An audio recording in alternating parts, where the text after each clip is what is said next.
and uh, I used to get the chicken fried steak, and my dad would get a sirloin and get that au jus sauce, Oh and yeah. I would pour it over my chicken fried steak, that sauce, that au jus stuff instead of the Oh cream man. gravy. I Yeah.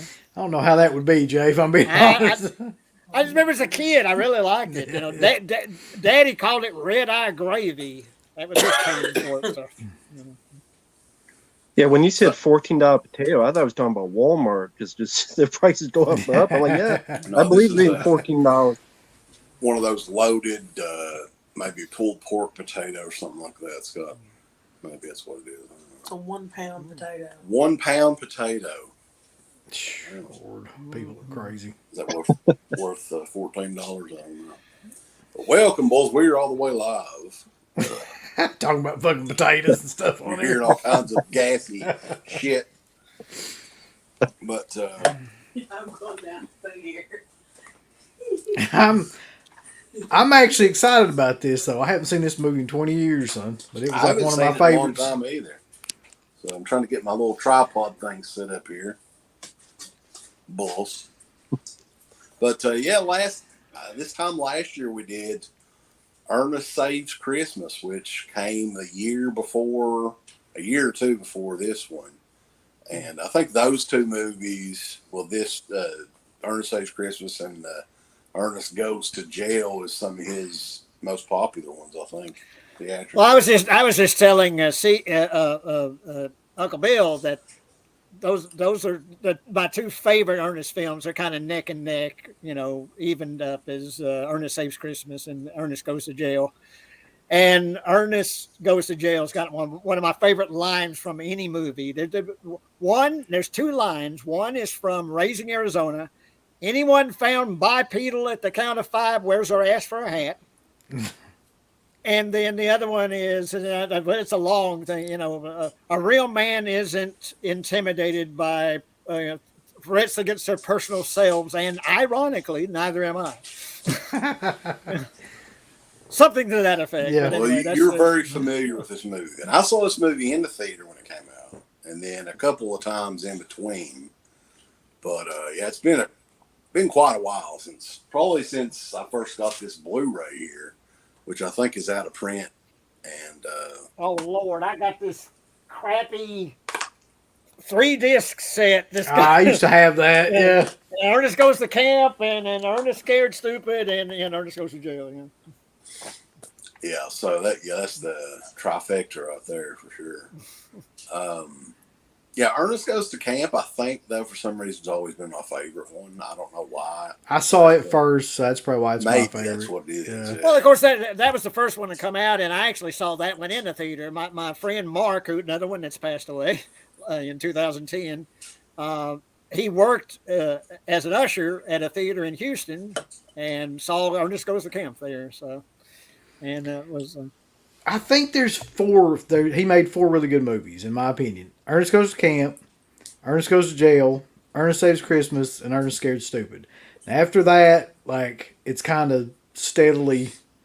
I think, I think Ernest Goes to Africa is like next. So, you know what I mean? What is Those it? are Yeah, the theatrical ones, and then he kind of did like a lot of direct-to-video ones. After. Yeah, well, after. there's go ahead. I got this another cheap set. It's got some funny stuff on it, but it's got Ernest in I the got that Army, too, yeah.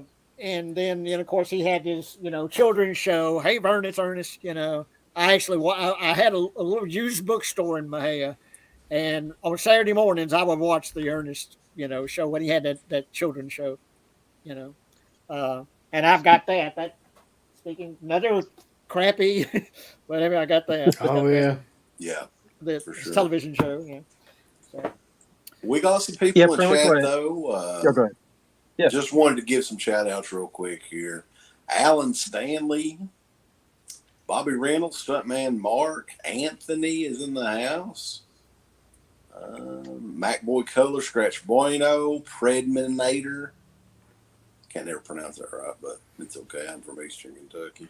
Wet Movie 1. Killer Hope he survived the Pizza. titty fucking. Yeah, hope he's okay. Yeah, I don't know, that was a rough night for everyone there. Bradley Yeah, I Taylor. saw the ZZ Top, the Red Sea's ready to part, and just unleash on Garrett's face, where, like I said, his eyes just got bigger and bigger, and I thought it was going to explode Scanner He was style. just he was glad that wasn't a multi-stream for sure that night. But Definitely not G-rated. No. Bradley Taylor, though, definitely one of the commentary junkies. He is the commentary junkie. Well, the one that requested the one last year and this year, the Ernest movie. So otherwise, well, I don't know if we would have ever done them. But these are always fun for sure. Well, apparently Wet Movie 1 loved it, and he said he did them good, so. That's right. Oh, God. What's up, Mike B? Mike B and Mike C, the Kentucky Cunt Tater, is in the house. The 14-pound Cunt Tater. $14 Cunt Tater. $14 cunt tater, boys. The Wild Wrangler. Welcome, everybody. So, streaming this online, I don't know of anywhere legally you can do it.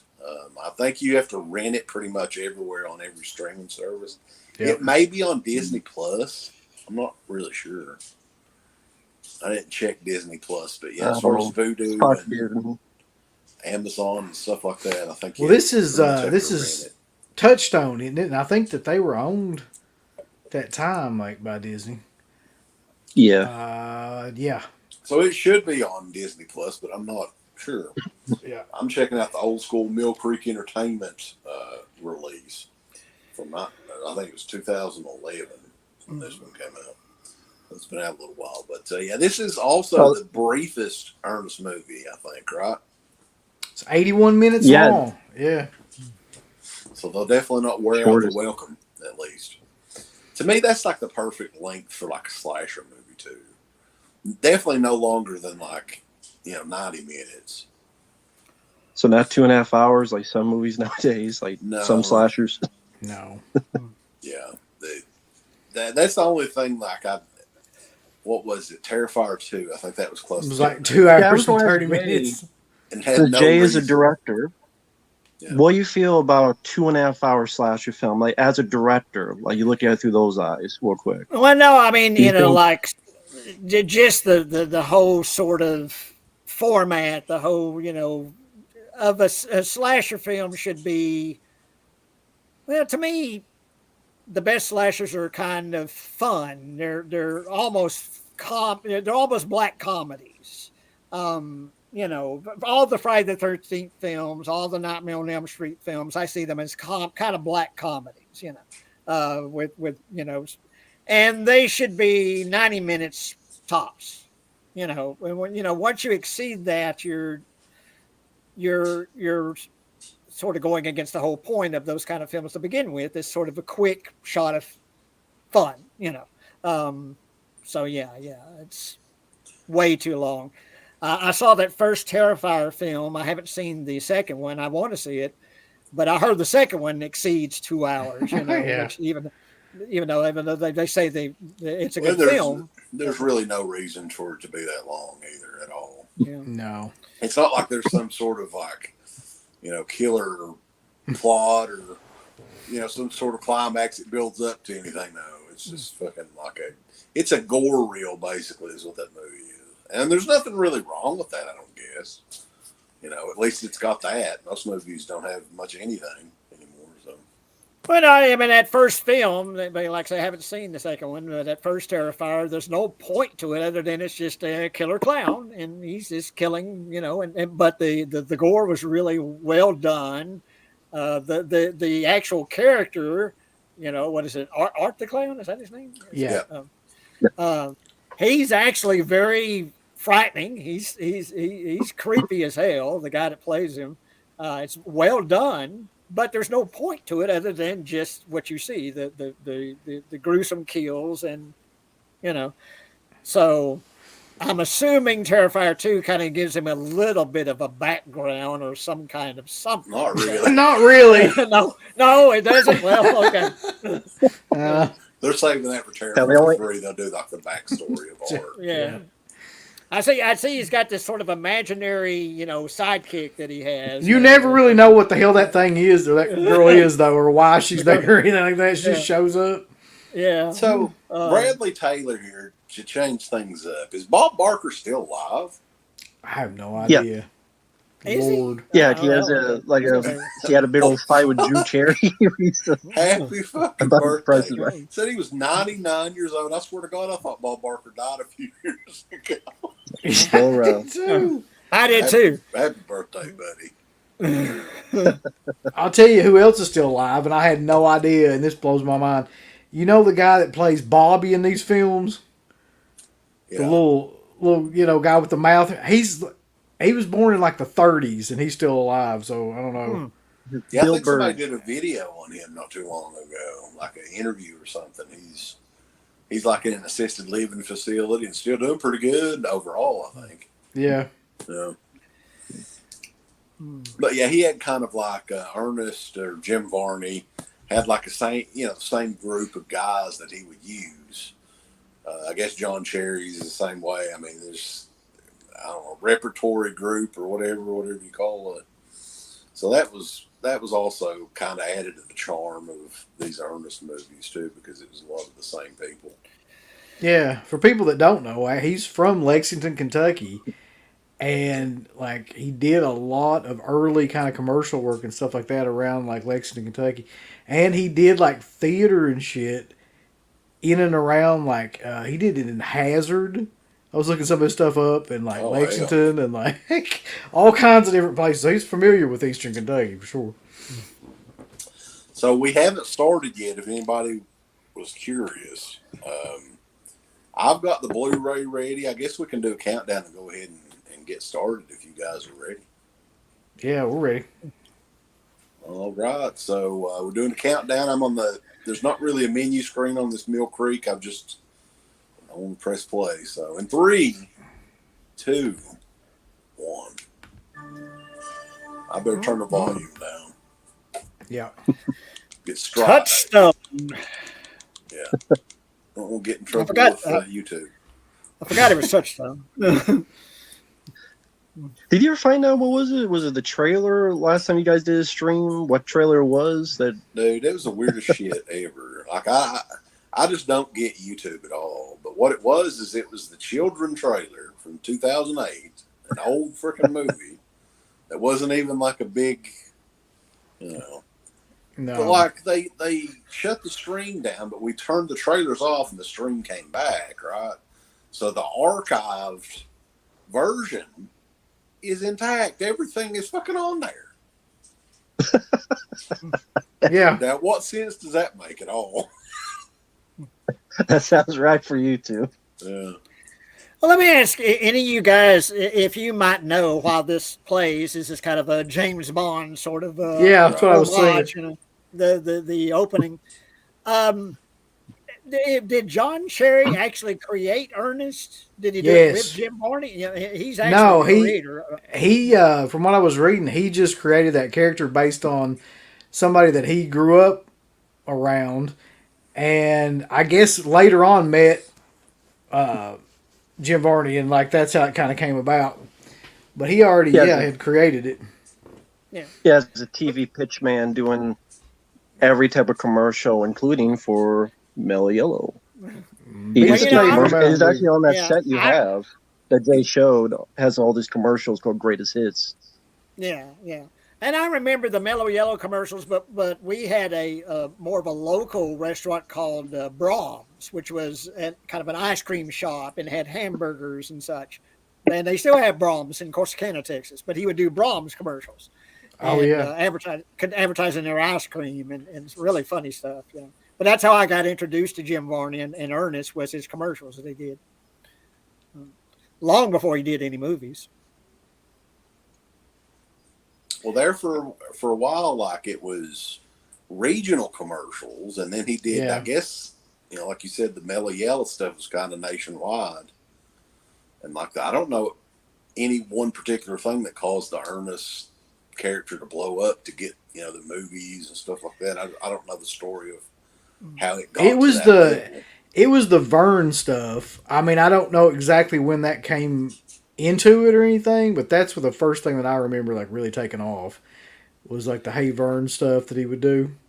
He'd go into the house and stuff like that. Yeah. Yeah, And I he mean, would do like I remember like a PSA he did for like, you know, well, if you're going to dig on your property, watch out for gas lines and that kind of thing, you know. And he said if you hit a gas line, groundhogs will be bringing you your mail. And that was the first time he used that. I heard him use that term, you know. But yeah, he would do all kinds of stuff commercial wise. He would do actually advertise products, but he would do like PSAs and things like that, you know. yeah, these two guys were in Yeah. how many different movies with Ernest? 3. That's what I was Camp, thinking. Christmas, and this one. This is the last time the big guy, Daily Sartain, was in. He wouldn't be any more after this. And he was in he was in some other movies and stuff too, because I remember. I think back in the day, Hee Haw, I believe, and Yeah. I think Was he in Sling Blade, the big guy? Or He was in something like He was in something, Jay. Yeah. Yeah. I maybe think of some other actor. Somebody in the Looks like chat, that from, if you guys know, let us know. But yeah, he kind of looks like that guy from Sling Blade, but I don't know. Oh God, he was in Fried Green Tomatoes. I forgot about that. He was the husband, wasn't he? Or like, yeah. Kathy Bates. he also got killed by Steven Seagal in a film. I remember that. The Patriot. Steven Seagal kills him. I just wonder though. Most of these other people, though, have they really been like Bill Beard? Has he been in anything else really, or no? I tell you something I didn't know though until today was that the guy that plays Bobby, he was actually like already retired. He'd worked at the library for like 30 or 40 years and was retired by the time he started making these movies. He just like retired early so he could focus on these movies. It's just so killer to me. It's funny. He's still around. I just have to give Jim Varney credit. I just wonder how much credit he gets for just the kind of physical comedy he could do and the characterizations he did. You know, there's you know, and trying to sort of do comedy. I realize there's a very thin line between silly and stupid, and it's very easy to cross that line. But this is like a whole different category of silly. Yeah, it is, and I think it's its own thing, you know. I think what makes it work too, Jay, is he's like totally committed to the role. You know what I mean? Like exactly. You never get the sense that like you know he doesn't believe in the character or anything. Like he just completely commits to it. Effects hold up, boss. Yeah. Well, this where whole did the bit, suds come from? That's why I'm trying to figure out. God. him being electrified and this the whole physical, you know, stuff that he does is just, Yeah. you know, it's just, He's been magnetized now. which becomes a recurring theme throughout the movie. You know, is being magnetized. Was he using a buffer? So is there water stuff in there for the suds? For the soap stuff? I'm not sure. Did you guys get the impression though? Like, I remember my parents taking me to see these movies though. That like, I don't know if this was one of those cases where the parents were like, "God, what the fuck have you dragged me into?" Or if they actually liked it. Like, I really can't remember. I remember my dad liking these movies. Like I really do. Like he genuinely liked them. So I don't know. I don't feel like he was like, you know, thought they were silly or anything. Although he probably did.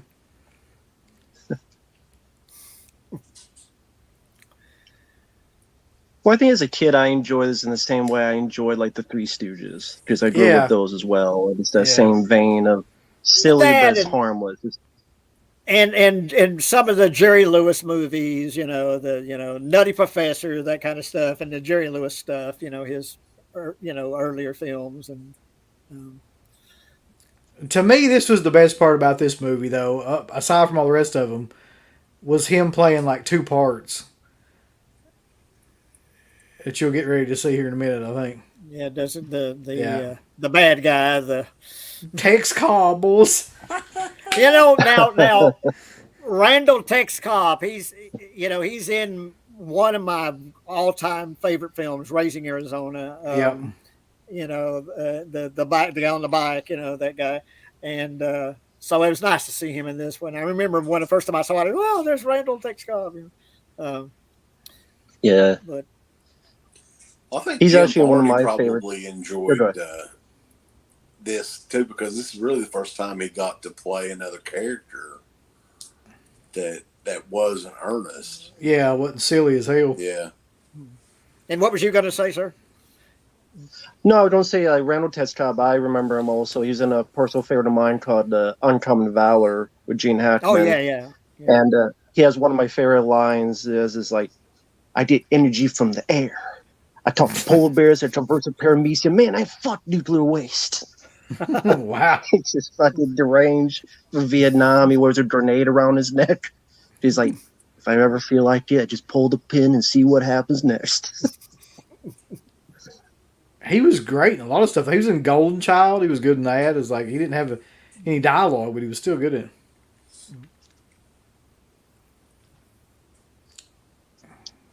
And with this in the jail, it was actually shot in the Tennessee State Penitentiary, the same place they shot, I believe, The Green Mile. Wow. Oh, well, I didn't know that.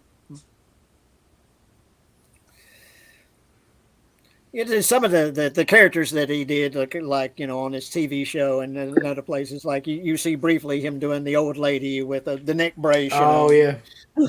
And I remember one of the lines. I think it was from the TV show, and he was doing that lady character, and she's going up these tall steps. And these stairs are like mountains, and for some reason that just destroyed me. I mean, I just. And who was the outer space guy with the that guy? What's that character's name? The alien, that's good. Oh. Yeah. But anyway, some of the stuff he did and some of the characters he did, I love them.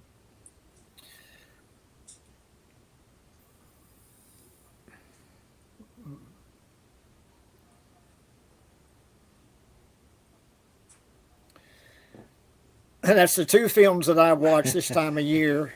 Every year is Ernest Saves Christmas and Christmas Vacation. And Oh, yeah.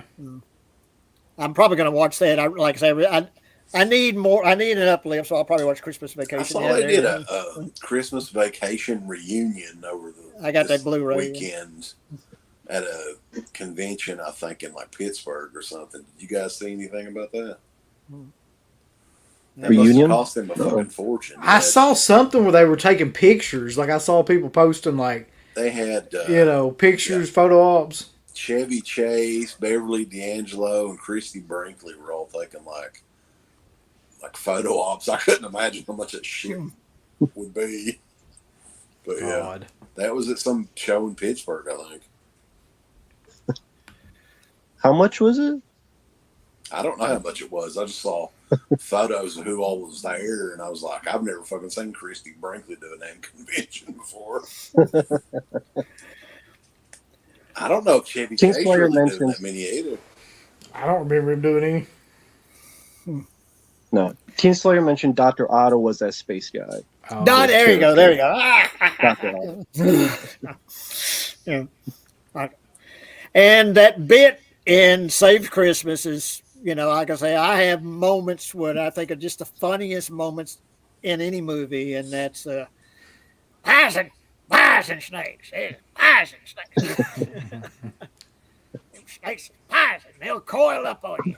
They'll knot up on you. You could tell you had fun playing that fucking character too. He did that in that collection there. It's got a bit where he plays. The character's named Lloyd Worrell, which is Ernest's uncle, I think, and he plays a bit where he's got a wife and a son, and he's telling his son like a bedtime story with that voice that poison snake, that voice. And he tells at one point he's telling the kid a bedtime story. He goes, and his son's like the character in the story, and he will catch bumps and measles again, and catch on fire. Oh God, you just have to see it. I mean, like I say, if you ever get that said, you have to watch that bit he does. Oh, good Lord, it's funny.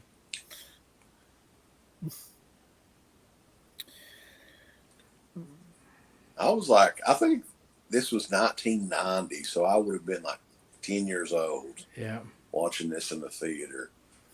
And man, Ernest in this area in particular, and for a long time I was thinking it was just because he was from Kentucky and everybody said so, that he was just like kind of a local act or something. But yeah, I mean, amongst kids and stuff, he was like a superhero almost. Yeah. In Kentucky. I mean, I don't know if Uncle Bill remembers that, but like, hell, everybody in like fifth grade he was talking about huge. the new Yeah. Ernest movie. Yeah. You know what's funny about these movies too is they always made, at least the first 3 or 4 were made like triple their budget, like almost every time. So I mean, they were really popular.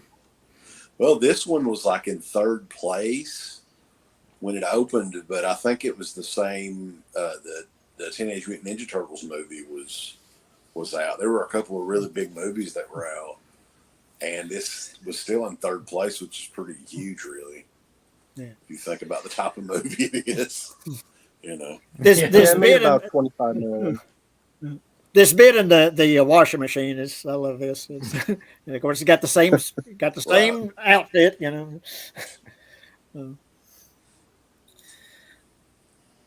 And then the next year would have been Scared Stupid, which was out in theaters, or was it? I don't remember ever watching it. I think it was, yeah. Yeah.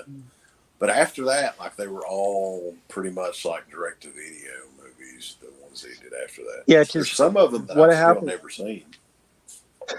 What happened was Ernest Scared Stupid underperformed, and then the studio that had to deal with them shut the deal down anymore. So they didn't want to deal with him because they thought the fad was over, in their opinion. So then it was like Ernest Rise Again, Ernest Goes to School. They went more than likely straight to video, and that's what we did, like Slam Dunk Ernest with the shoes, and yeah. His last was Ernest in the Army, which that wasn't good. Yeah, I don't think I've ever seen that one. I haven't seen that one either. Maybe someday they'll do a whole box set of like all that shit. That would be killer. But Disney owns some of it, so it may. You know what's wild too is that fucking Ernest Scared Stupid has kind of become like a cult classic now. I mean, at the time it wasn't like that at all, but it's kind of like over the years people have really kind of picked up on it. I honestly think that they kind of made a mistake with that, because like they kind of did that movie whenever the Ernest thing was kind of on the downswing. The haunted house, or whatever it was originally supposed to be, that should have been the second movie. They could have done the second movie, The Scared Stupid, and I don't know. I just think it would have been way more successful. They would have done it. That would have still been in the 80s too. Well, that's one thing I'll say about this movie is watching it with the sound down. This movie works without sound. I mean, you can pretty much watch this whole thing and enjoy it without hearing a word, you know. Because it's all physical kind of, slapstick comedy. Yeah. Well, the dialogue's not very important. No. And that whole bit later with the pen and the ink and just yeah. I think he was in the middle of making one when he died. It was like a pirate one, and I have a feeling if he was alive, he'd still be making these movies. Probably like Ernest Goes to Space or something. Yeah, I remember hearing about the pirate movie, but did they film any of that at all, or have you heard? I don't think so. I think it was like pre-planned, but I don't believe anything was filmed. And of course, he did the voice of Slinky Dog in the Toy Story movies. You know.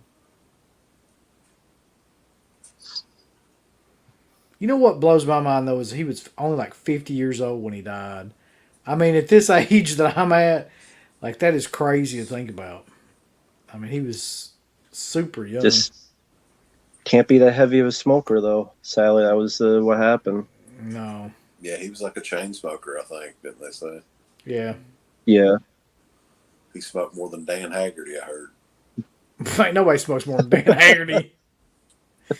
I met Dan Haggerty. He was at one of the conventions. I got his autograph. Oh, Really? A picture with. Yeah, I met Dan Haggerty. Nice guy. And you know what he said that day? I met him. He says, "You know what? I just found. I just found out I had a son that I didn't know I had." I was and I was At a thinking, man, convention, son of a bitch. This poor kid walking around has got Grizzly Adams' father and didn't know it. But yeah, it's nice. And he had done some kind of horror film, and I was like, I don't know what it was. Who's the character with the axe, the old, who am I thinking of? But anyway, he didn't. Madman? He was in.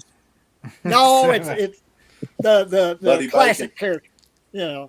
Classic character with the axe, Paul Bunyan or something like that. He made some kind of horror version of Paul, something like that. That So he seems was right. promoting that.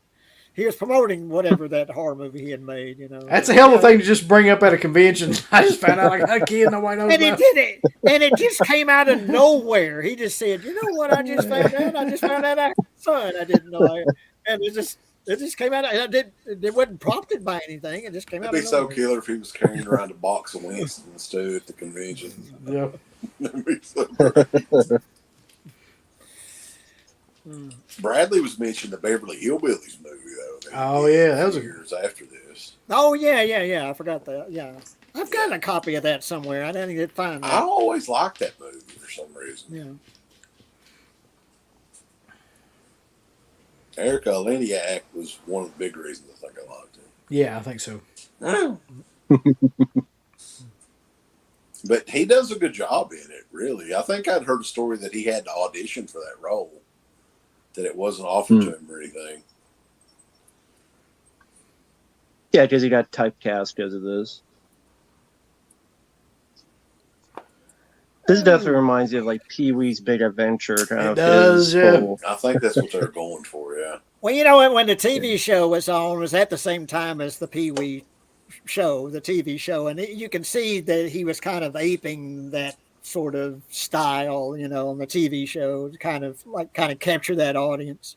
But it didn't last very long. But I watched it. I enjoyed it. You ought to try to shoot a gun like that. See what happens. Is that the guy you said is still alive? Yeah, Bobby. Oh goodness. Yeah, like I was saying, to give you an idea, he was already retired when he made these movies. So I mean, that tells you anything. He's in his 90s, I think, isn't he? Yeah.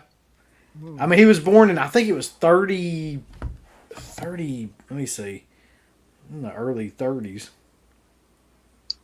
He was born in 32, so that would make him... Yeah, he's 90. 90? Yeah.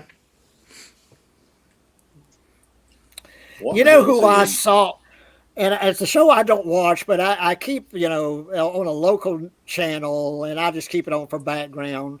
And Entertainment Tonight was on, and they had Shelley Duvall. Have you seen what that woman looks like now? Yes, I have, yes. Oh my goodness gracious.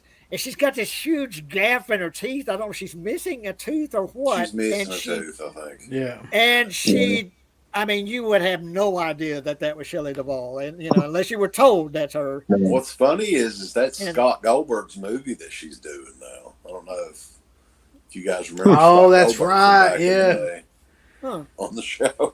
Yeah. And they were interviewing her. She was kind of talking sort of out of her head. I don't know if she had some kind of mental issues or whatever. I think she's schizophrenic, I think. That's what they were saying. But I can't believe that Shelley Duvall. Oh my gosh. Kingslayer. Yeah, I saw it age with like milk.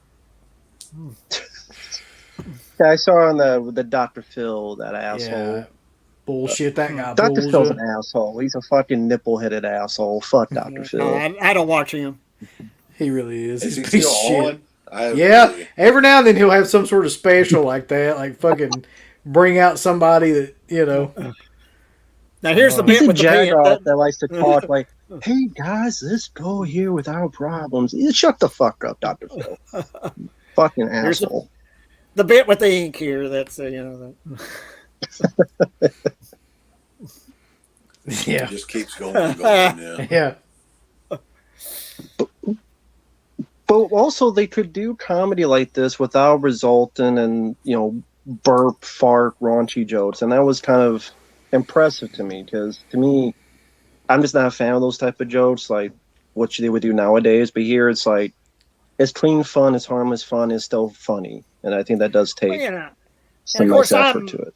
I'm an old fucker. I'm 57 years old. So I used to go watch Jerry Lewis movies. I didn't see the Nutty Professor film, but there were some of those Jerry Lewis films I saw in the theater, and that was this sort of style of humor. It's a lot of physical comedy and the voices and characters and the characterization stuff. Very broad comedy, but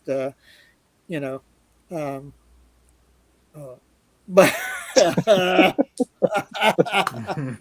he's chewing on this pen, whatever, the inside of this pen, and it's so. That's Kimbo. People watching this still don't know what we're watching, but they.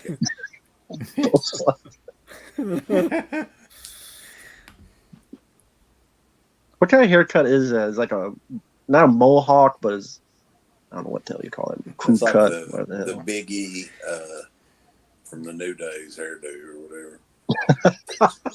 Similar. That's something that also that Jim Varney shows in this film, and playing the straight, bad guy, the prisoner, and he could actually do some semi-serious stuff, and if you brought up the Beverly Hillbillies, there's some moments in that where he's actually being tender and he could actually act. I mean, he was a good actor, could be a good actor. Yeah, I mentioned this last year on the other commentary, but the weirdest role I saw Jim Varney was as a gun dealer in a Jeff Speakman action film called The Expert. He's like a serious gun dealer. Hey, wait, just like this character here, but a good guy. So well, apparently, okay, I buy it. He was in a Billy Bob Thornton film too. I haven't seen it, but not that particular one. So I mean, he was trying. I think there towards the end to do serious roles.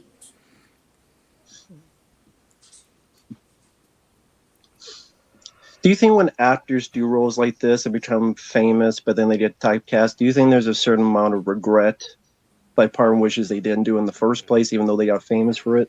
There's got to be, yeah.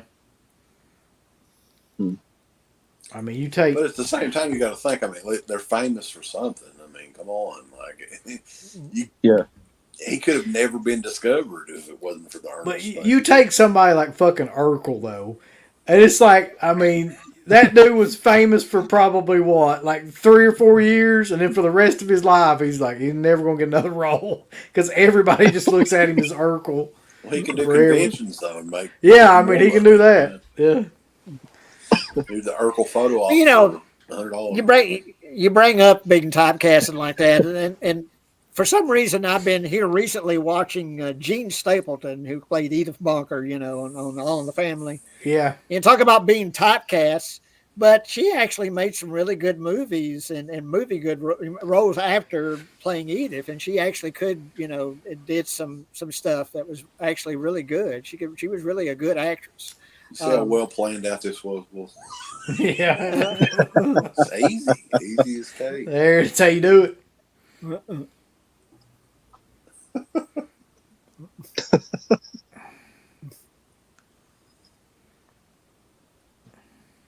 Yeah, you see more security at McDonald's than in this prison, apparently.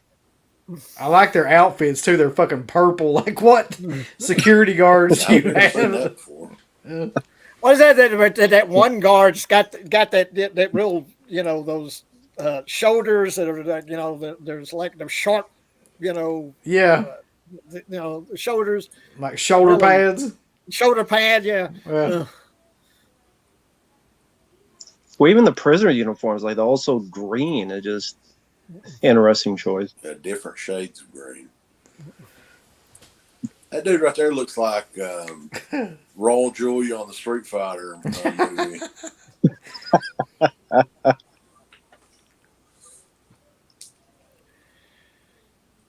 I just watched both the Addams Family movies here.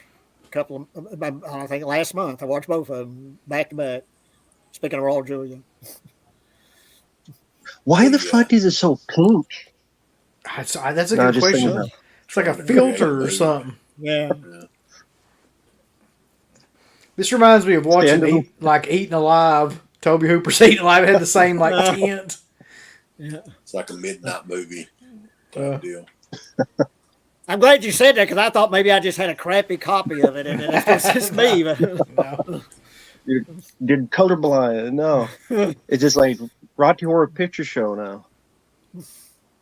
There he is with those shoulders. Don't you think Ernest seems to adapt pretty well to prison though? Like pretty quick. Yeah.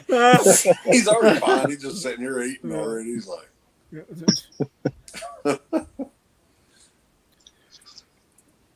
Well, he's so stupid. He thinks it's part of a program. He's not even like. He doesn't realize he's going to be in jail forever.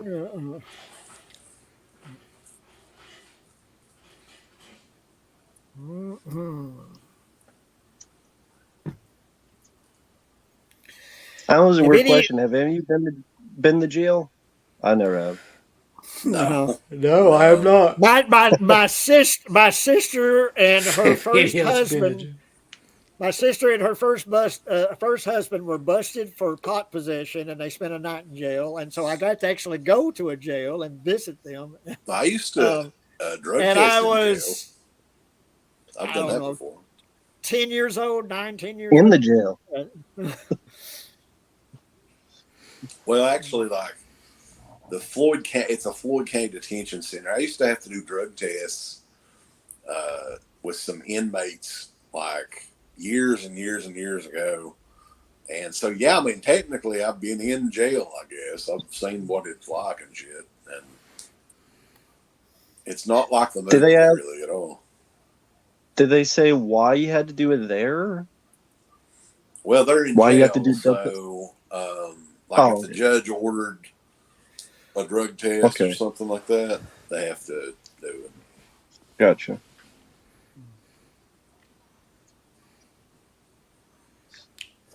I never understand why this jail is pink, but okay. It's just John Cherry's personal art style. He wanted the pink guard uniforms and pink lighting. I'm guessing he knew this were for kids, so they figured just make it as colorful as possible for kids.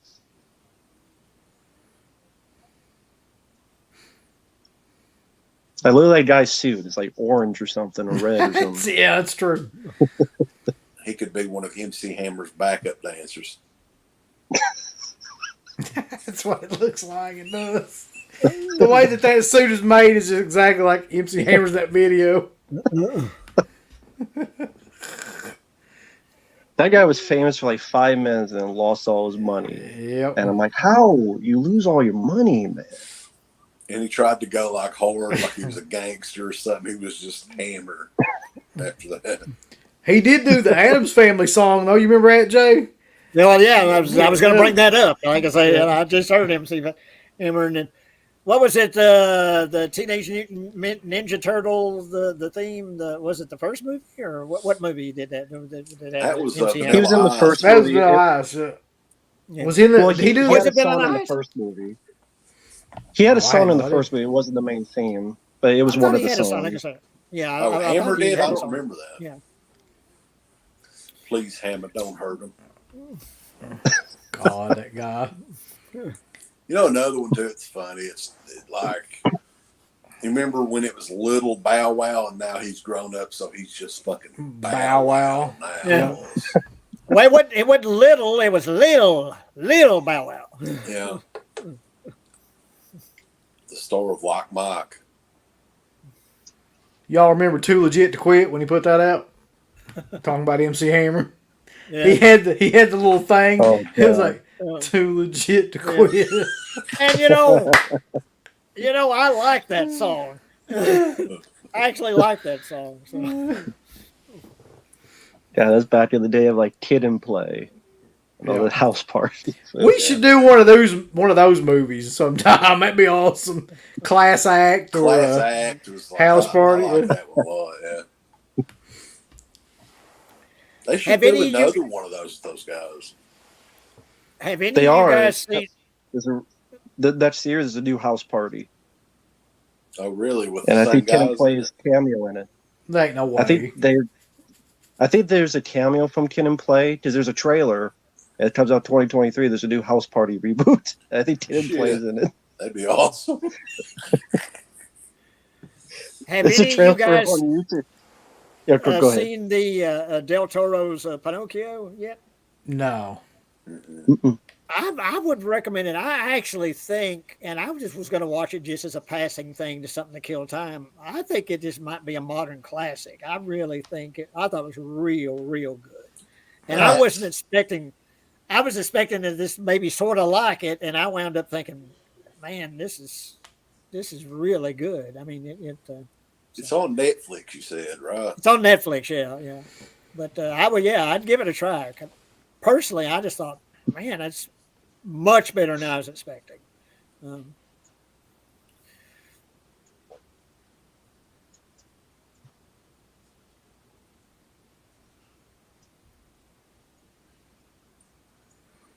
So apparently they don't take phone conversations in this jail.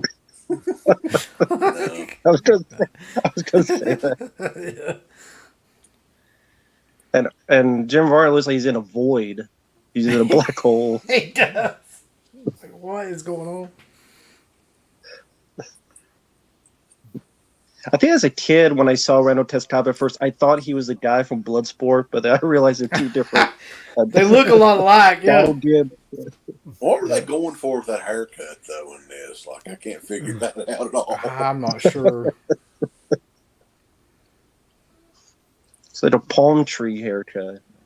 Mm-hmm. I mean, I know it was like, the early 90s, but I don't remember anybody looking tough with that hairdo like that. I don't remember that being a thing at all, like a fad or anything.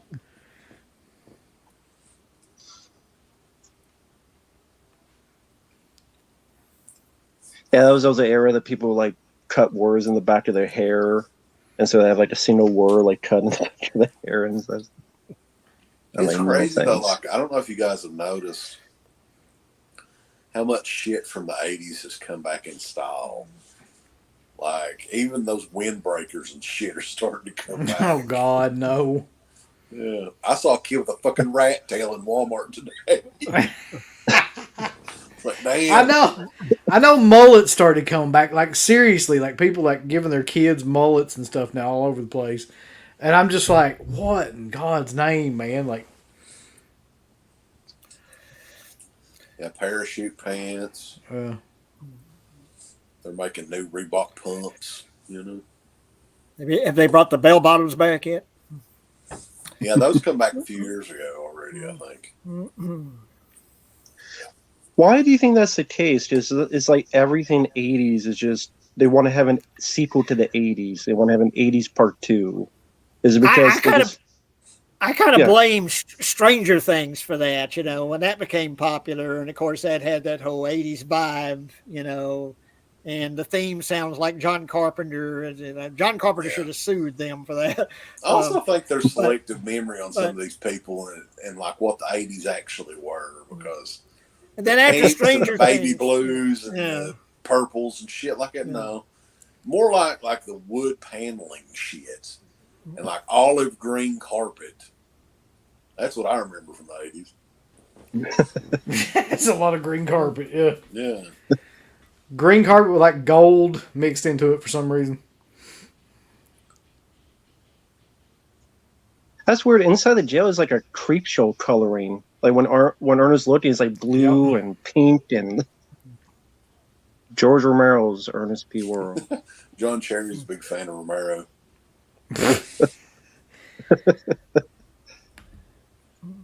Now I want to see George Romero make an Ernest P Worrell. That would be killer, yeah. Has he did an Ernest zombie movie? Now that would have been killer. They could do that now. Speaking of which, I was watching Children Shouldn't Play with Dead Things earlier today. Have you guys God seen damn, that? why? I've got that. I've got that on my queue. I think it's a Tubi. I've got that on my Tubi queue. And, Were you just wanting to like torture yourself or something? Well, VCI released a 4K of that, so I was checking the 4K out. And well, back in the VHS rental days, that was one that I used to rent, and I know I rented it more than one time. So I actually had some sort of affection for that movie for a while. But it's been 20 years or more since I've seen it. So, I don't. Yeah, it's very, very, very low budget. I mean, I don't. Yeah, I don't. I think there's a documentary on it, and Chris Alexander was saying that Bob Clark had 3 classic horror movies, and I agreed with 2 of them. I don't know about Children Shouldn't Play with Dead Things, though. No. But I mean, I guess it's got some interesting shit in it. He was going to remake that, right, before he passed? I think so, yeah. Somebody was attached to it. I think we were talking to him about it. Didn't they remake it? No, I thought they did. They were in the process of working on it. I don't think they ever did. Are you sure? I could have swore that some damn movie like that came out. About every damn thing, And it was awful. Yeah, I guess so. I didn't even know the other day they remade Terror Train. I'm like, and then there's a Terror Train 2. I'm like, what? Yeah, they're already doing the sequel. I didn't know the first one. I think it's a Tubi original. That's Tubi. All you need to know. Yeah. It's a Tubi original film. God.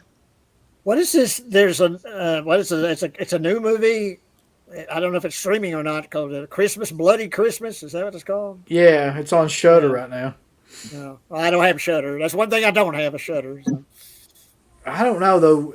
Have you heard anything about it? Is it supposed to be any good or is it shit? I haven't heard anything. I haven't heard anything about it. I think I've heard it's like so. When you showed the trailer at first, I thought it was a Silent Night remake. I thought it looked just like that, but it's like a robotic Santa. Is that what it is? Yeah, it's supposed to be. I never heard of it until Cyborg Santa or something. Yeah. I didn't know anything about it until you guys showed the trailer on the stream. I'm like, Cyborg Santa. Be awesome. Santa's a Terminator? What the fuck? I mean, they've done everything else, yeah. Well, remake of Elves. How about that with the Nazis? And again, 80-year-old Harrison Ford in that movie. As Dan Haggerty. A lot more people are interested in that. The Silent Night, Deadly Night remake from 2012. You see a lot more people add that to their lists and shit, which is kind of surprising. I didn't think that movie was horrible or anything, but like there's not a whole lot to it really. Was it part 3 that had Mickey Rooney in it? That was 5. The toy maker. Was it 5? Okay. Yeah. Mickey Rooney. Good Lord. The guy looked like he was 90 years old for 30 years. Is that the one with the Pinocchio? Yeah. Yeah. And it was Joe Pedo, right? And it was Pedo's Toy Store. That was the name of the Pedo's. Pedo's Toy Store.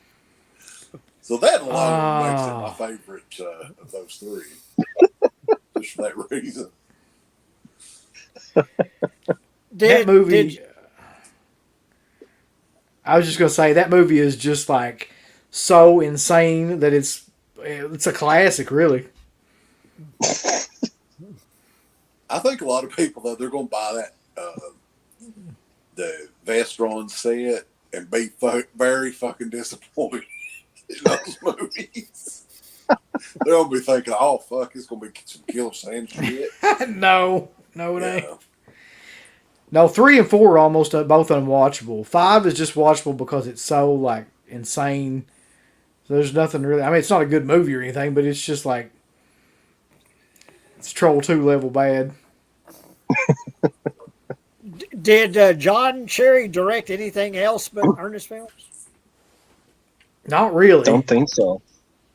Like I think he may have tried one or two other movies, but didn't work after Ernest died. Didn't he try to revive the Ernest character with somebody else, or what was the story with that? Haven't heard I that.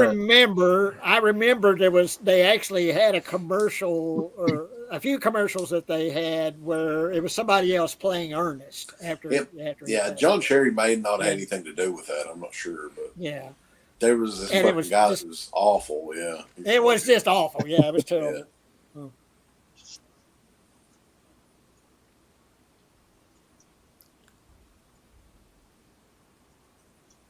Jackson Jack says there should be a movie called Christmas Troll.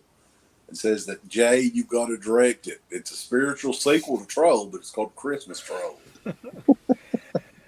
I'm kicking around an idea that I'm almost ready to write the treatment for it. I'm going completely 180 from the other film, and it leans more horror. It's really creepy, and I'm not sure if that's the direction I want to go or not, but I'm kind of heading in that direction. But one thing is when I commit to something like that, it's at least a year to get something like that done, and I don't know if I want to stay in that mindset for a year.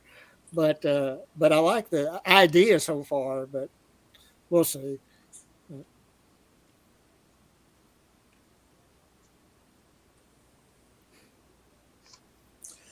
I'll still give you the idea, Jay, that we were talking about years and years ago. The only thing is now everybody's offended by fucking everything, right? This whole idea coming to car ride where it was me and Uncle Bill, Michael Felcher. I can't remember who else. I know what you're going to say. Right. Yeah. We were talking about all these holidays having horror movies, right? And then you got to think, this was probably 10, 11 years ago. People weren't so fucking uptight about everything like they are now.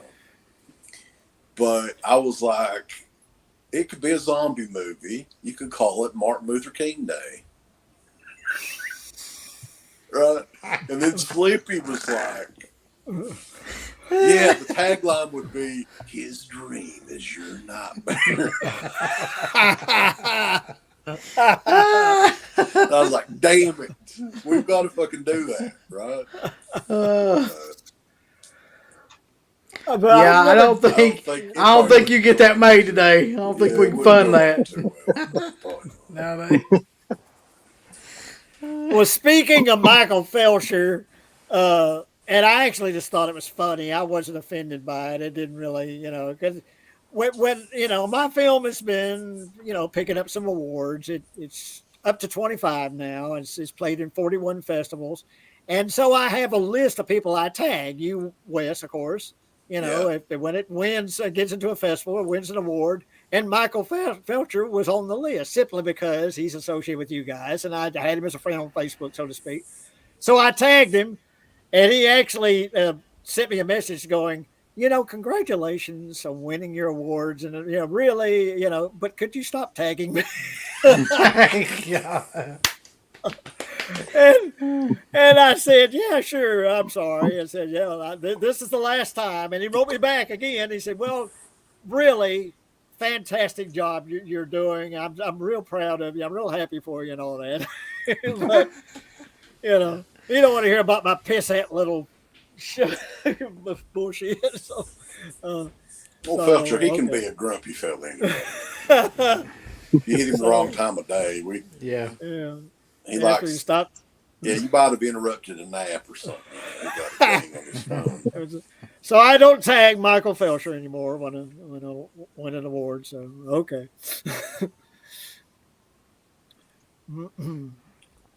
He's very stressful. He's working on the Elm Street set, so that puts a lot of stress on. Yeah, and Trick or Treat. You would think though this fucking guy got out of prison, wouldn't he just run for cover, and get the fuck? Like, what the hell is he doing? He's trying to rob his bank. Yeah, he's just going straight into some more illegal activity, boys. That's how badass he is.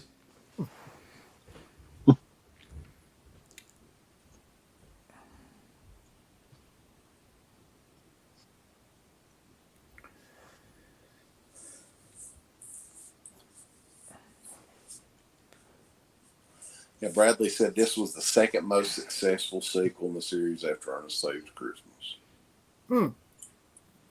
Is it's as far as box office, is Ernest Saves Christmas the best, or is it Goes to Camp? I think Ernest Saves Christmas was the best one. Yeah. For some reason, Goes to Camp may have not been like a. It may have been more of a hit on video or something. I think it was out in theaters, but I don't think it had the. Oh yeah, like I say, I actually saw it in a theater. Goes to Camp. That was his first film. So.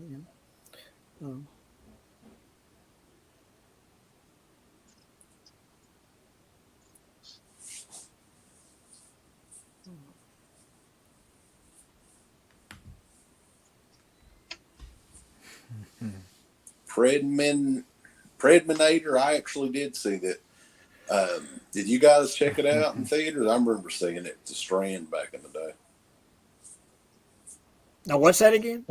This movie. Did you see this in theaters? Ernest Goes to Jail. Oh no, I didn't see it. I didn't. Here he is doing the old lady. I love that old lady. Yeah, this is my best. This is one of my favorite parts. But no, I didn't see it. And I saw that. I guess it was DVDs first time I saw it. Might have been VHS. Probably was VHS first time I saw it. That dude's got a hell of a mustache. Didn't see any of the movies on. Saw them all on VHS. No theaters for me. Just VHS. What about you, Uncle Bill? In terms of seeing these at the theater? Yeah. I don't think I saw any of them at the theater that I can remember. No, that's not true. I saw Christmas. I saw Ernest Saves Christmas at the theater. Yeah, I saw this one and Ernest Saves Christmas. I think those were the only ones that I saw, though. I remember watching this on video, on VHS, like 1,000 times, though. Yeah, they were pretty big hits on video from what I can recall. Like, I remember their video stores had tons of copies of them, and they were always rented out.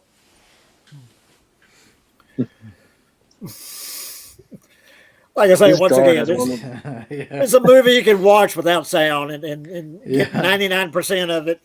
Just you know what's going on. You don't need to hear them talking. I was gonna say, was that Gar's mustache real, or is like a life of its own, like a dead animal? Yeah. He had one of those like big cum catcher mustaches. I don't know if that was real or not.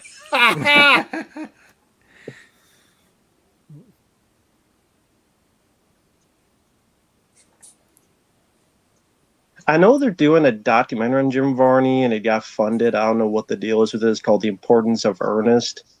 They got funded. I don't know what's going on with it, though.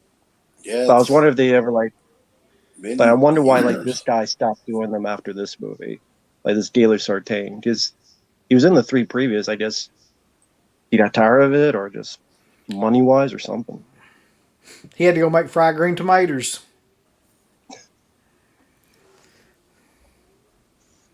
Maybe he thought his acting career was going to take off or something. What the hell was this guy in before, dude? Hey, Carlos. The warden? Yeah. His name is Charles Napier. He was in Rambo First Blood Part 2. He played Murdoch. Okay. And the thing is, Murdoch. Yeah. He's been in a lot of stuff. Yeah, I know. I've seen him in shit before. Yeah, Charles Napier.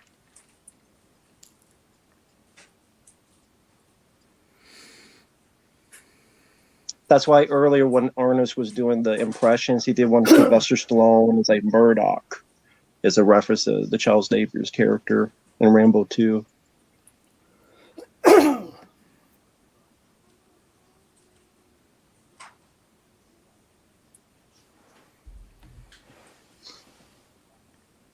Yeah, Ernest Rides Again, I think, is another one that I've never seen.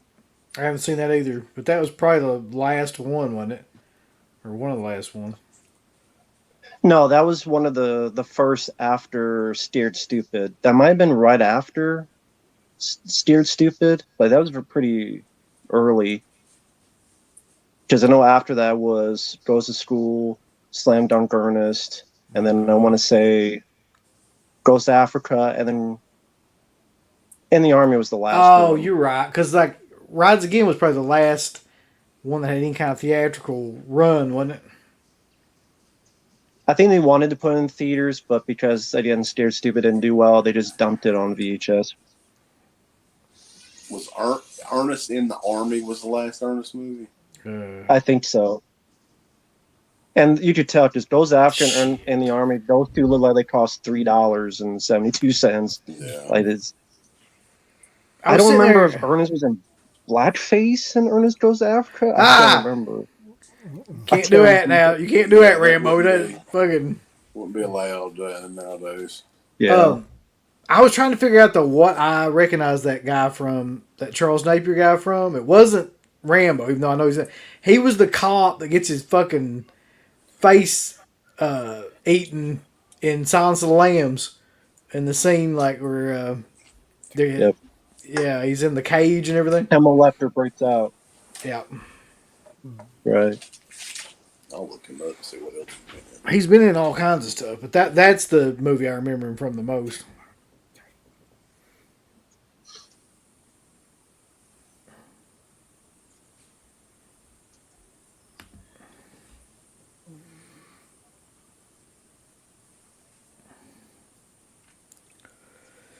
How come he didn't take Ernest's hat? He's got everything else. And what do you distinguish? Say this is the guy. Yeah, he's got slick back hair, so he's got the slick back hairdo. Yeah. He's evil. I never understood that look. Did you even young try the grease back hair? I never understood that. It's just, yeah.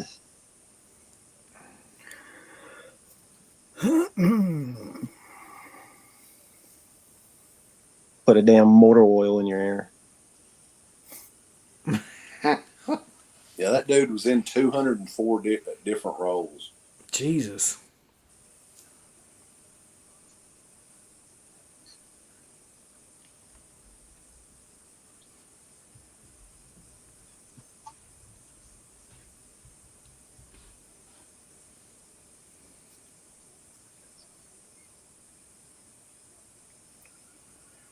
He was in the Shaq movie Steel. You guys remember that one? Yeah. Sure. God. He did a Shaq box set. You mentioned that. I was going to request that sometime. Yeah. The Shack is back in the shack, and the Deadpool. Oh my god, that movie sucked. Which one you like better, though, Matt? You like Shazam or Kazam or whatever? Or Steel? Oh, my God.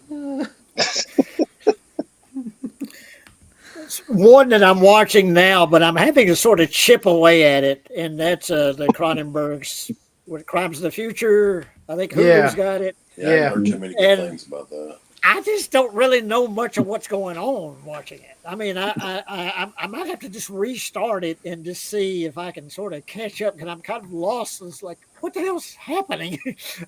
I just think for a lot of these guys, there's a certain time frame, man, and they just they can't do it anymore. Well, the thing is, Cronenberg made some good films that weren't his sort of body horror stuff. And, he did.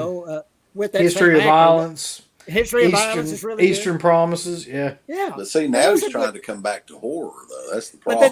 But the thing is with Crimes of the Future, it's just kind of like he's sort of aping himself. It's like he's like, well, this might be the last movie I do. I've got to give the fans what they're after or what they're looking for in the Cronenberg films, where he's going back to the body horror stuff and the mutations and and it just for me it's not working. I don't know. It's like Confederate Railroad said, Jay. When you leave that way, you can never go back. You know what I mean? I'll finish it eventually, but I'm gonna have to slowly just watch. People got so pissed off at us reviewing some of those later Romero movies. Let me tell you something. I love Romero. Those movies are the nicest fucking guys we ever interviewed on the show. Great guy, great director at one time. But had he lived and still made movies this day, none of them fucking movies would have been worth a shit. I'm just gonna be honest with you. They wouldn't have been. They would have been probably just as bad, if not worse, than Survival of the Dead. Yep. Oh God, is that the one where the horse gets eaten by a zombie? Yeah. Or some shit. There's a zombie horse What? in it. Yeah. What the fuck? I love George Romero as well, but those movies were dog shit. And like Diary of They the were Dead was bad. dog shit. I hate Well, that all movie. those films I've only seen once. You know, Survival of the Dead and Diary of the Dead I've seen one time, and I've never rewatched them. So, um, They're He so put the fucking poor little like dog in the trash can. Well, you couldn't do that now. no, they're so cheap looking, and the visual effects and stuff, like the everything, the gunshots are in visual, like they're all like it's just it all looks awful. That's what I can't stand about it. Like he just completely went away from practical effects and into that bullshit. Ugh. Yeah, I couldn't see Carpenter ever making another movie at all, really. But even if he did, it probably wouldn't be any good. No, it wouldn't. I don't know if I saw The Ward or not. I think I might have started it and just didn't finish it. But you know, that last movie you made, I don't remember anything about it. At least Carpenter seems like he knows that, and that's why he kind of, Yeah, even on purpose, stopped. Because before Yeah. The Ward, what year was the last film? It was quite a while. Ghosts of Mars, And so- probably Yeah, I think it was Yeah, and Ghost that of was- Mars, actually. 2000. I talked about this before. He was at one of the Frightmare weekends, and I went to, and I rode in the elevator with him, and it was just me and Carpenter. And I said, I've got my little moment with John Carpenter. And I didn't know what to say. I wanted to say something to him for the elevator, you know, spit him out. So I said, hey, you know when the Ward's going to come out? And he says, I haven't even finished the movie yet, man. He sounded irritated with me. So okay. He's like, shut up. But he came and I hadn't even finished it yet, man. I said, oh, okay, I'm sorry. Well, have a good weekend, he said, and then, you know, went off on his way. So, oh, well. But I irritated John Carpenter. So. We should have just said, hey, I've got some weed in my room. You want to come in? Yeah, I got an Xbox set up and some weed. Yeah. He'd Be been like, like, sure, man, let's go. God Almighty.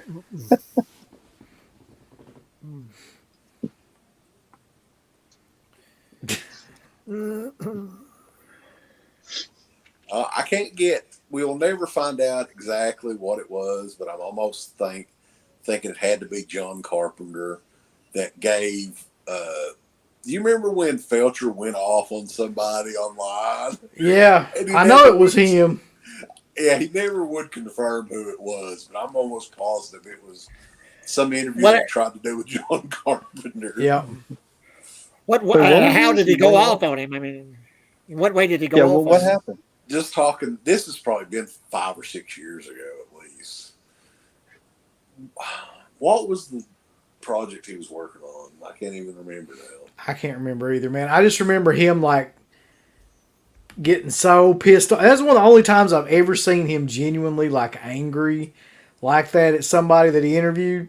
But he even then he would never really tell. But he gave like hints to where we kind of like figured it out. It was Carpenter, but like, and he's never like you. If you try to talk Yeah, to him you about can't Carpenter get him now, to- like Can't get him to. he won't say anything, but he won't say anything good either. Well, you know, I finally got a 4K TV, one of these smart TVs, whatever. It's got all the apps on it and all that, and YouTube's on it. And I pull up YouTube once a day, or sometimes more than once a day. And your interview with Carpenter popped up, just on the. I don't know if you guys had actually put it up or if it just popped up because I just got dead pit on the stream. No, we actually put it up last And year. I listened to that thing, and that is just, I have to say, that's just a fantastic interview you guys did with him. That's, I don't know if, I would say it's probably your best interview. At least it's my favorite interview you guys did with any celebrity was one you did with John Carpenter. Yeah, that's crazy to think about too, because he's such a dickhead. Yeah. But he was really, I mean, That he would really actually opened- Everybody on a good day that day, that's Yeah. for sure. he really opened up and really this was very informative and you got the questions you guys asked were really good and that was just a really good interview. Well, thank you. Yeah, that was one that I was like a nervous wreck for over a week. Couldn't tell it. You guys. Yeah. That is amazing. I just emailed his ass out of the blue, and that's how we got that. You could do that back then, apparently. Wouldn't it be killer if back in the day that they had like Ernest as a hidden character on like Mortal Kombat or something? He had the rain powers. This whole Is bit, that like a Electro Man bit. yeah? He's got like a mini disc on his. That's what I was getting ready to say. Yeah. Is that what that is? Mini disc. Yeah. Let's see. It's a stethoscope and a mini disc and what else? What is that there below his eye there? What is that? All that shit's falling off of him now, boy. So he's been demagnetized again. He's gone as limp as Uncle Bill's limp dick demon. I still have to fucking get a hold of Saber. Heads are going to roll about my dick demon. It's slowly bending further and further back. You know, Saber ain't going to do shit, though. I know, but the email exchanges are going to be fucking pure gold. I saw you guys stream the other night and Severin just taking a severe dump on his customers. I'm not surprised. No, man. I'm not surprised. $70. I can't wait to get that in and then fucking completely shit all over it. Because I saw, like, there was a guy that had it on there. Like, Carter Detention had it on there. And it's in one of those cheap-ass slip covers. Like that Midnight movie came in. And those things split. The glue just comes off of them after about the first 2 weeks. And then they just split open. That motherfucker. Oh, what he said. I heard that on the stream. You're like, that motherfucker, like, Uncle Bill, you got really pissed off when you saw that stream. It's like, oh, now I'm really pissed. Yeah, man. I mean, that's just pure trash. That's not even the good slip covers that like Vinegar Syndrome does for them. That's like the old shitty ones they used to do like this slip years cover ago. is not even that. And this didn't cost $60. No, that's an actual good slip cover, yeah. I think Which Sabrin's look like it's like the same material as like a cereal box or something. it looks like that. Which, how is that, by the way, Remo? Have you watched it? Picture quality looked good. I mean, this is a steel one. Yeah. What is that? The Running that Man. The Running Man with Arnold. That's like 4K. one of my favorite Arnold movies. Pitch Pro looked good, better than the Blu-ray, at least to me. But I'm not used to 4K, so I'm still look good to me. Matt says some people were saying the soundtrack is what hiked the price up. He put so what LO. Yeah, who cares? Nobody gives a fuck about Yeah. the soundtrack. I mean, really, come on. That's not even a notable like soundtrack of his or anything. No. To worry about that shit. Yeah, when you guys are talking about it, remind me of those assholes who did that in Search of Darkness bullshit and Creator VC. Yep. Those are assholes. I mean, they're doing an Aliens documentary, $100 for a fucking Blu-ray and $50 for a digital. Kiss my ass. Fall back in it. I'm gonna tell you this too, like. They're to blame, but I blame the people that pay that shit too, because it's a fucking document. Like, it's a 4-hour fucking documentary. Yeah. Like, anybody can make that if you can get the guys and do the interviews and shit. Like, there's obviously no editing involved in it. Well, they edited shit out, so you just have to pay 3 times for 3 documentaries. Yeah. For the Search of Darkness, just I saw the early screener. Yeah, I saw an early screener of that because there's free thing on Ain't Cool News. They purposely edited this shit out because they had like a timeline and like shit in it is stuff they use for the sequel, so that they literally shot stuff and said, "We'll make you pay $70 3 times." Or $80 3 times. Fuck that shit. Well, then they went on to fucking like do a sci-fi one after that, right? Now they're doing the alien one. Yeah, Creator VC, fucking Viacom bullshit. Yeah. All right, here's a question for y'all. Bradley Taylor says, "What's your favorite comedy of all time?" God damn, that's tough of all time. For me, probably I mentioned Raising Arizona, and that's the one that just immediately pops in my head. And one of my biggest sort of thrills was to interview William Forsythe. I did for you guys. Oh, yeah. And just to meet him, with of course, him and John Goodman, and in Raising Arizona, just as far as a comedic team, my favorite and probably my favorite comedy. That's one movie. It was that one and Evil Dead 2 that as soon as the movie credits rolled, I wanted to sit in the seat and watch it again. Yeah. Those are the two films I wanted to see again immediately after seeing it the first time, and that was Raising Arizona and Evil Dead 2. So that's what pops in my head right away is Raising Arizona. Or Raising Arizona and Evil Dead 2. Yeah. I'm going to go with probably The Naked Gun and Young Frankenstein. Oh, great movie. Oh, yeah. I love Young Frankenstein. It's tough to name but probably my favorite that I've watched more than any other would be The Great Outdoors, the John Candy and Dan Aykroyd. And then Summer Rental's another one of John Candy's that I watched nonstop as a kid. Those are the ones that popped into my head. There's still no Blu-ray for Summer Rental, which is ridiculous. Yeah, that's ridiculous, yeah. But what about you? My personal favorite, I would go with The Golden Child. Just anytime I watch that, I laugh at everything Eddie Murphy says.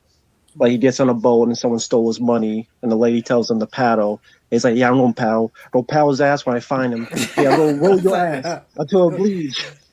Yeah. Coincidentally, is the final movie at the Mahia Theater, The Golden Child. It's the last movie. Are you serious? Yep. Yeah. That's the last movie they ever play at the Mahia Theater. $1. Wow. It costs you $1 to go see The Golden Child. I love the Murphy though, man. For a while there in like the mid to late '80s, like he was about everything he did was gold. Really, no pun intended. I love the part in that movie though where he's got the whatever that thing is, and he's going ask for the knife. Whatever he goes, I said, I want the knife. Were they going to make a sequel to that at one time or something, or am I thinking something else? I don't remember a sequel for it, but I don't know. None that I heard of. But I know Eddie Murphy hates it. The Battle of the Ernest. And that was a film that John Carpenter was going to direct, and then he went on to do Big Trouble in Little China. I'll tell you another like later Eddie Murphy movie that nobody talks about is Life from 1999. A lot of people hate that movie for some reason. I love that movie. I think it's probably the best Eddie Murphy movie, like post, the. Oh, it's a movie he did with who he did it with that movie. Yeah. Martin Lawrence. Yeah, and it takes a comedy, but it's got some drama shit in it too. Like it takes place like during the Depression era or something. Yeah. Yeah. Oh yeah, I really like that film. It's been forever since I've seen that. I'm glad you brought that up. I'd like to look that up and watch that again. Yeah, I always thought that was a kind of underrated one. Yeah.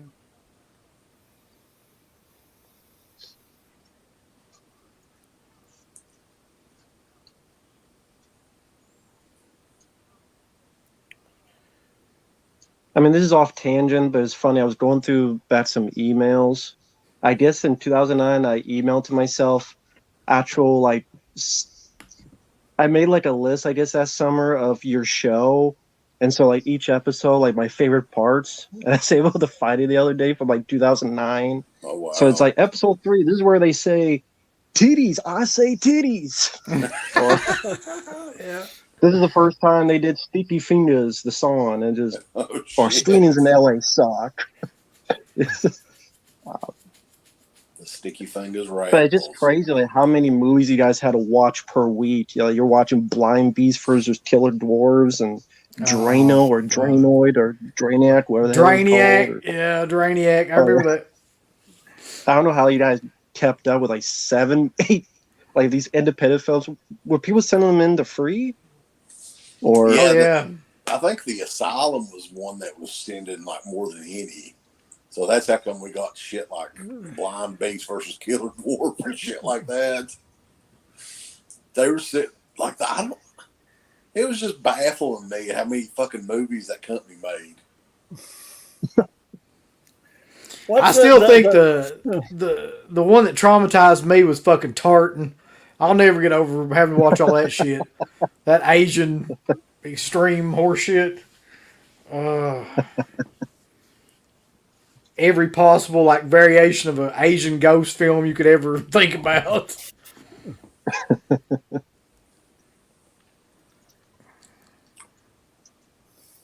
So before Undertaker versus Undertaker, it was Ernest versus Ernest. Yep.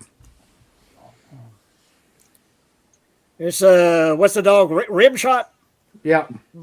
Rim shot. yeah. The dog was in a couple of movies, I think. Yeah, he was in Scared Stupid for sure. I like the pet turtle that he had, though. That was my favorite. Oh yeah, from Ernest Goes to Camp. Yeah. He sung to the damn turtle. Yeah, they had a whole fucking love song or something.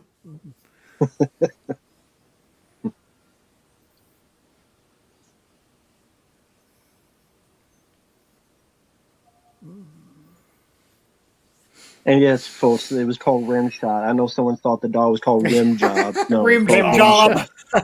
Rim Job the dog. I don't know why that calls to mind a music lyric or a song lyric, and I may be misquoting. Miko, I'd give anything to lick your butthole. Is that the line? That was Jesus Christ, Joe. That's old school. Yeah, well. But the when he said rim job, it just immediately popped in my head. So Miko Macabre. Yeah. Jackson Jack says he remembers when a kid called in on the show, and I asked how old the kid was, and he hung up on me. I don't remember that at all, but.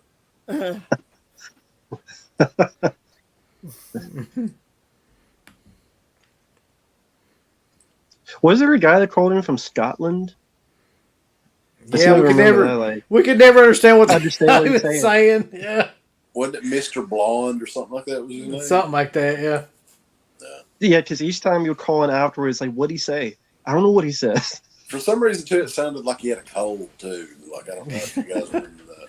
Hello, Mr. Blonde. When I brought up Dr. Blood, he was British, wasn't he? He was, yeah. Or we think he was. We don't really know.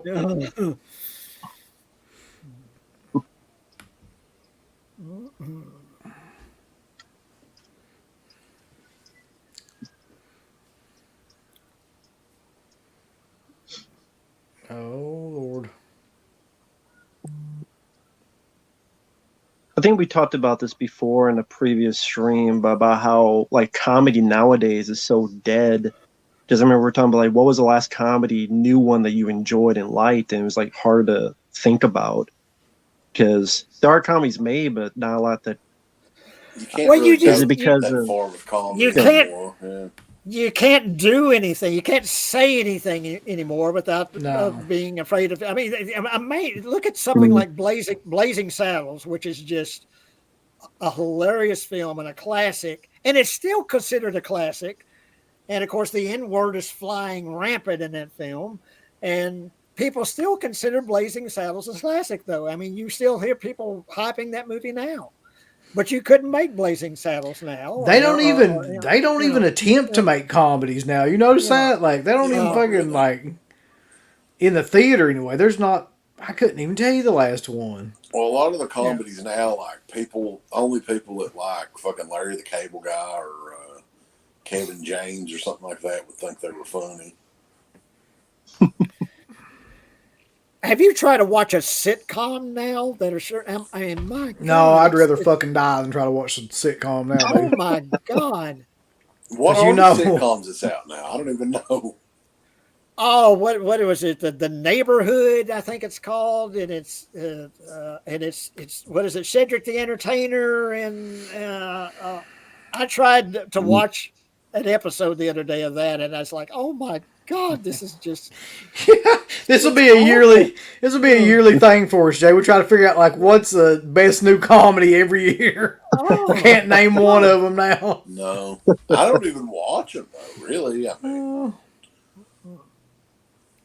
I mean, every now and then there'll be something that'll pop up on a streaming service like Netflix or something like that, comedy wise, that'll kind of, uh, not be too bad. Eddie Murphy. Speaking of Eddie Murphy, he made that thing. What was that? That black director. What was his name? And he made that story about him. What was the name of that film that he made? It was on Netflix, I think. Dolomite's My Name. Oh yeah. Now that was actually good. I actually enjoyed that, and I actually thought it was funny. And he actually, pushed the envelope a little bit. There's nudity in it, and there's cursing, and there's, that was actually pretty good. But it's a rare. And sadly, he made that Coming to America sequel and completely fucked it up. I don't know. Because that was garbage. I fucking hated that movie. Yeah. I couldn't make it through it. I couldn't do it. Like it was like half an hour in. I was like, no, I don't. Because you get everybody back. Everybody fucking come back pretty much. And that's the best they could do is make that like. Yeah. I couldn't allow Leslie Jones and Jesus. But yeah, this was. And now he's doing Beverly Hills Cop 4. You know, it still holds up. I think I actually liked that one more than I did Save Christmas after watching it again. Like from last year, I think that one is probably like holds up better to me. Anyway. Well, it's a lot of physical comedy, a whole lot of that. And like I say, just sitting here watching it without sound, like I say, it's funny. And you really don't need sound. You can pretty much, There's some interesting choices in this, though. I'd love to hear like the guards with the pink jackets and shit. Like, where did that come from? I mean, just weird artistic choices, I guess they went with here. Yeah, the soundtrack is definitely interesting. Like, I look at it in the credits. Honey Wagon. What's the Honey Wagon? In the credits there. I'm backing this up. Honey Wagon. That's an unfortunate name for that woman too, Barbara Bush. It's a head of catering, so that isn't catering, or Honey Wagon, whatever that is. It's a Honey Wagon. Come on. Most of the stuff though was like this wasn't shot in Hollywood or anything. This was mainly in. You said Tennessee was the prison. I bet most of it was. Yeah, it says it was shot entirely in Nashville, Tennessee. So that's crazy. Yeah. Next time I'm around there, I'll have to look up filming locations and shit. Auntie Nelda. I didn't know that was the name of the character. Auntie Nelda. Okay. Yeah, so that is Ernest Goes to Jail. Well, it's the first and time Barkley, I've seen it in many years. Barkley played Rimshot. Yeah. He was in Ernest Scared Stupid as well, if I'm not mistaken, right? Yes, he was in that. Okay, same dog. I think that's the last appearance of the dog was Scared Stupid, and I don't think any more after that. Old rim job. Rim job dog. But yeah, it's been fun, guys, for sure. And I don't know if this will be like a yearly thing. We'll eventually run out of these Ernest movies. But it's always good getting everybody on here. And we'll still getting people that are just popping in. Dirk's on here. What the hell's going on, Bulls? Yeah, there's more people in now than there. I don't know when the movie was on. Yeah, so if anybody has any questions or anything, throw them up. And otherwise, we're going to get rolling here in a little bit. But yeah, I mean, Jay and Rambo, it's always good having you on for one thing or another. And we will definitely have to get you back on again shortly, hopefully. Oh, shit. That reminds me, too. Coming up, I found a shit ton of old Fangoria magazines in storage that I had no idea that I had. So I'm going to like do a video just kind of like showing like those because I had no idea I had them in the very near future. I've actually got a lot of my Fangorias in the closet in there, boxed up and shit. I don't even remember what I've got. Yeah. So maybe we can do a whole video on all that shit. We might as well. Our Fangoria collections. I got one copy of Fangoria, and it's the one that Dawn is reviewed in, and the cover is, it's Leatherface from the sequel to the Texas Chainsaw Massacre remake. What was the prequel? Yeah, or the prequel. The beginning, yeah. It was called The Beginning. As confusing as that is. And that's the one that's got the Dawn review. So that's the one copy of Fangoria I've got. I'm sorry, Jay, that I had to be on the front of that. Real quickly, was that the first On the Road, the Chainsaw Master prequel you guys did? That was one of the early ones. I think that technically the first one was the Omen remake, I think. Oh, God, really? Oh, God, I forgot that movie existed. Me too. I think a lot of people did. But yeah, for some reason that was... I think that was the very first one. It was only like 3 or 4 minutes long, I think. Because back then... Do you remember? Like, we had a fucking Kodak Easy Share...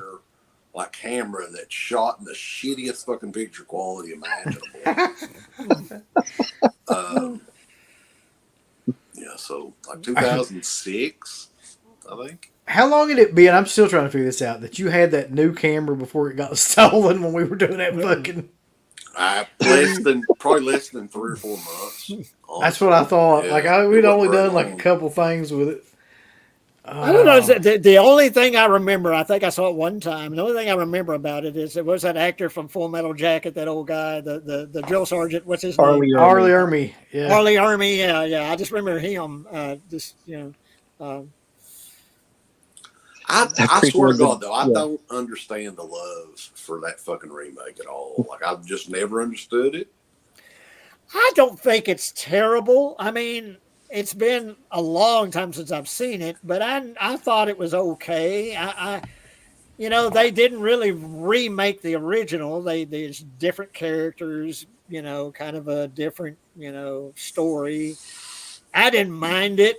I think all the remakes and sequels suck on different levels. I think honestly, Jay, like nowadays, the new like remakes and reimagined that are coming out make the old ones look fucking like amazing. Like that last Leatherface movie that came out, like in comparison to the remake. That's the one series that just fucking needs to stop. They need to quit. Never make a fucking another Texas Chainsaw. Never make another Halloween movie in a Texas Chainsaw. I'm good if they never make any of that stuff ever again. Or Nightmare on Elm Street. They need to make another Nightmare on Elm Street just because that last one was just an embarrassment. Speaking of that, I watched that yesterday. I watched y'all's On the Road talking about that one, so that... Jackson Jack says that he's got timestamps and everything on some of these shows. On the 12707 show at 2 hours and 5 minutes in the episode, we did a Wind of Change cover. I wrote that down so it was really good. Holy shit. 125.08 at 1 hour 2 minutes into the episode is the first time that Steve calls into the show. Goddamn, boys. This guy is Jackson fucking serious. Some of this shit. We can do like this day in dead history thing. We'll let you do it. I got that too. Like I was able to find a list like Kurtzman, 3 minutes 30 seconds in, Eli Roth rants.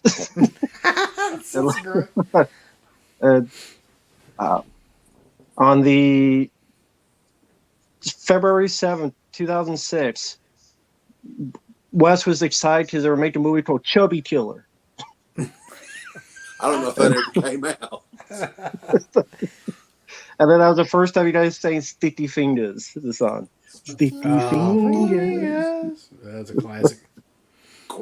And Joe Dante interview. Need a tourniquet. That was a really tourniquet. Somebody give me a tourniquet. So, real quick though, I'm curious, have any of y'all seen Violent Night yet? Because I'm strongly considering going to see that movie, and I don't know. No, I haven't heard anybody who's seen it. I haven't, though, no. Is this in theaters? Yeah, right now. Hmm. No. I've heard Yeah. people like it. I haven't seen it, just haven't had time. It's the one that's a action movie, but David Harbour from Stranger Things is like a Santa fighting bad guys, terrorists, like Die Oh Hard with yeah, Santa. yeah. That I forget what his name is, but he did a review of that. Chris Staple, what's his name? Anyway, he does Stuckman? Stuckman? Yeah, he did a review of that, and actually, it's Die Hard with the Santa. That's what the way he described it is pretty much apes Die Hard and that kind of movie, but with a a Santa. But yeah, actually, after seeing that review, I actually wouldn't mind seeing that. People always talk about Die Hard being a Christmas movie. Another film that was an action movie that was set on Christmas? Lethal Lethal Weapon. Weapon. Yeah. Those Oh, it's been motherfuckers. forever Nobody ever since talks I've seen about that. Lethal Weapon being a Christmas movie, but it was too. I consider Gremlins a Christmas movie. Yeah. Yeah, Yeah, I think Gremlins is a Christmas movie for sure. yeah. Yeah, when you look back on action films, there's a lot of them that you surprisingly took place on Christmas, like Invasion USA with Chuck Norris. Because there's Holy a scene shit. where he's got the machine guns and there's Christmas decorations all around when they break into the mall. This movie here takes place in Christmas because there's like a Toys R Us commercial. It's Christmas That's time. right. Yeah. That's the film Cobra. I guess they really like action films and Christmas in the 80s. What is Maniac that is a shit? Christmas movie, says Dirt. Yeah. Long Kiss Goodnight. I forgot about that. Yeah. So it is Invasion USA the one where he's got the line where he keeps going, one of these days time to you die. wake up and it'll be time to die. Yeah. Yep. It's such a great line throughout that whole movie. Jackson Jack Scott, May 9th, 2008, at 1 hour and 15 minutes, the first time Jay Real called in the show. Now, what's the date? What's the date? 5908. I think you would have called wait. in before that, Jay. I think so because you guys, the way I even discovered you guys was J.R. Bookwalter he emailed me a link to your show where you guys reviewed Dawn. And I downloaded it and listened to it and made a copy of it. I think I played it to my sister and I said, you gotta listen to these guys. And it wouldn't maybe a few months later, if even That's what I was that, thinking. Yeah, it's I called probably in. even a few weeks. So this would be 2006 was when You it know, came one out. thing that I wish that we could have archived, but it was before, nobody did. There was no way to do it, was those old Saturday Nightmare shows on Blog TV and Stickam and stuff like that. Oh, yeah. Because we did that Those shit almost were- every weekend. Those are pretty amazing, yeah. I know Rambo was on a bunch of those. I think, Jay, you were on some of them. Michael Felcher. The only clip that we ever saved was like on Blog TV, us talking about like some pay-per-view or something. It's up on the YouTube page, but that's the only clip. I don't even know how we got it, to be honest with you. But that'd be so cool but I'm sure it's gone. So Dana is apparently called in 21309 for the first time. Yeah, I think. Yeah, I got like Mark. Yeah. Go ahead. Sorry. No, I was going to say like March 17, 2006, the Kevin Tenney interview. 19 minutes in, this is where you talk about Debbie Foreman's a bitch. What? You just have a big discussion on that. Yeah, she just likes doing yoga and being a bitch. That's what we said back in the day. Deborah Foreman. Well, what were you going to say? He was mentioning Dana in 21309 the first time she called in. That sounds about right, really. He said he thought that sounded a little bit late, but no, I don't think Dana came along until a couple of years after the show started. And then Dana and Steve hooked up. It's amazing, like, how many people got married and fucking had kids and everything else related to, the message board days and the show and stuff. It's crazy. Oh. But anyway, guys, I guess that's it. It's a work night and everything. So we appreciate everybody tuning in, and Matt and Jay. It's always good getting you back on, and we'll have to do it again soon for sure. Thank you. I enjoyed it.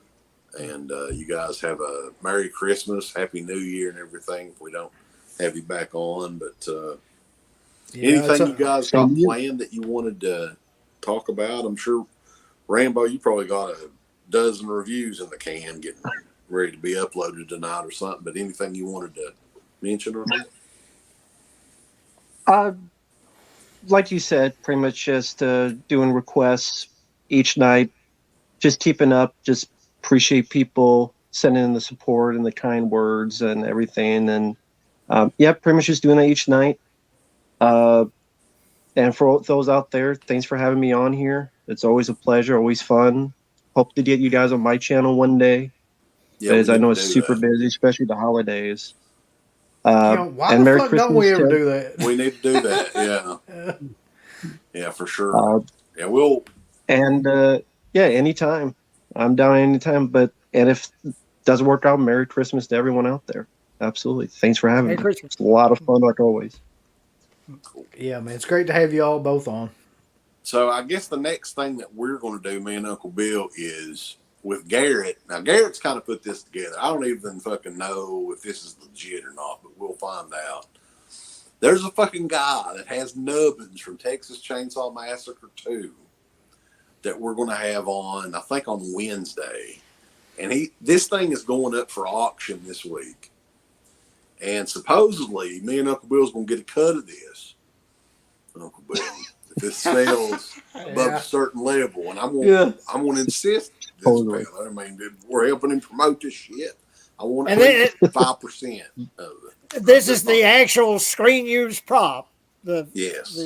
And there's a funny story too about he was taking the fucking thing through a checkpoint in the airport, and he got stopped and questioned, and it made the news and everything. So it's kind of funny, and we'll be working on that. I guess that'll be the next show, and then we got some other stuff planned, but we're going to be reviewing stuff for the first time. Eyes Wide Shut, we've never reviewed. Somebody requested that, and but that'll be coming up hopefully before the new year. I don't think I've ever seen that movie, so I'm really looking forward to watching that. I saw it once because I had to see, Nicole Kidman's what back in the day. Anymore, it probably wouldn't be much to see, but we've got that coming up and all kinds of other stuff. Yeah, check out the site, the Patreon site, and everybody out there have a good night and keep it creepy. Check us out, deadpitch.com.